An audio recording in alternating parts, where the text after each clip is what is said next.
बिहार में जो कानून के रक्षक हैं, जिनके कंधों पर ये जिम्मेवारी है कि कानूनी व्यवस्था बनी रहे, कैसे वो लोग सरेआम कानून का उल्लंघन कर रहे हैं और किसी परिवार का, किसी व्यक्ति का, किसी संस्था का जो प्रॉपर्टी है, जो मेडिकल कॉलेज है, उसको न सिर्फ कब्जा कर लिया, उसको 25-30 वर्ष से अपने कंट्रोल में रखे हैं। और ये उस दल के अध्यक्ष हैं जो चाल चरित्र चेहरा की बात करता है। ये वो दिलीप जायसवाल हैं जो बीजेपी के अध्यक्ष हैं और साथ ही राबड़ी देवी के मुंह बोले भाई भी हैं। ध्यान रखिए, ये कब्जा इसलिए नहीं किए हैं कि ये बीजेपी के अध्यक्ष है, ये कब्जा इसलिए कर पाए हैं कि हमाम में सब नंगे, ये सारे नेता एक साथ मिलके, जिसमें राजद के लोग भी शामिल हैं और जिसमें भाजपा के लोग भी शामिल हैं। सुबह शाम राजद का नेतृत्व ये कह रहा है कि हम लोग भाजपा से लड़ाई लड़ रहे हैं, और भाजपा का अध्यक्ष,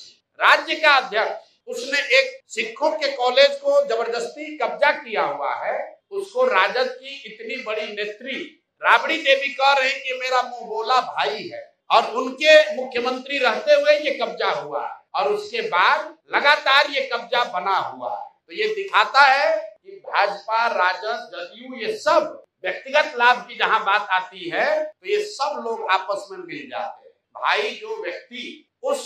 कॉलेज में क्लर्क भी बाद में बने, पहले जो लोगों ने कॉलेज को शुरू किया उसके हेल्पर थे, फिर कॉलेज में क्लर्क बने, फिर उसके बाद वहीं पर एडमिनिस्ट्रेटर बने, फिर उन्होंने ट्रस्टी जो था उसी को हटा दिया, खुद ही मैनेजिंग ट्रस्टी या डायरेक्टर बन गए, अपने बेटे को ला दिया, अपने बहू को डाल दिया, और जो लोग भी ओरिजिनल बनाने वाले थे सबको हटा दिया। उन्होंने जो किया ये तो बहुत गंभीर विषय है, लेकिन आपके हमारे लिए गंभीर विषय ये है कि बिहार में 25 साल से ये चीज चल रहा है, आज तक न किसी ने आवाज उठाई, न उन पर कोई कार्रवाई हुई, न उस आदमी को कोई डर है, बल्कि वो आदमी क्लर्क से बढ़ते बढ़ते अब भाजपा का यहाँ का अध्यक्ष बन गया है। ये कैसे संभव है? ऐसा नहीं है कि बीच में ये मामला उठा नहीं है। एक व्यक्ति राजेश शाह की इसमें संदिग्ध हत्या भी हुई है, उस पर केस भी हुआ है। उस परिवार के लोग मुख्यमंत्री के दरबार में नीतीश कुमार से आकर मिले हैं,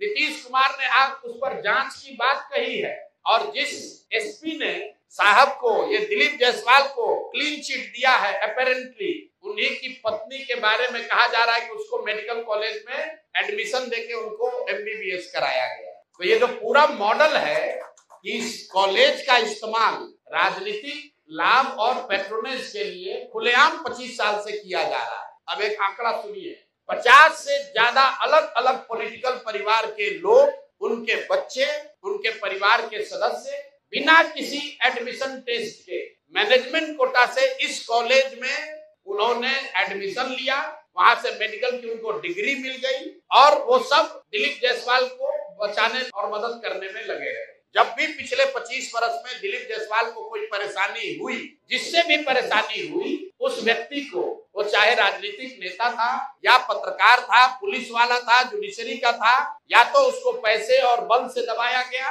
अगर नहीं हुआ तो उसके परिवार में किसी आदमी को मेडिकल में सीट देकर इस आदमी ने मैनेज किया। और इतनी बड़ी बात 25-30 साल से लगातार चल रही है और किसी की हिम्मत नहीं है कि दिलीप जायसवाल पर सवाल उठाए। तो जन सुराज ने तय किया है कि हम लोग इस मामले को न सिर्फ उठाएंगे बल्कि इसको समाज में, जनता के बीच रखेंगे, लीगल लड़ाई लड़ेंगे,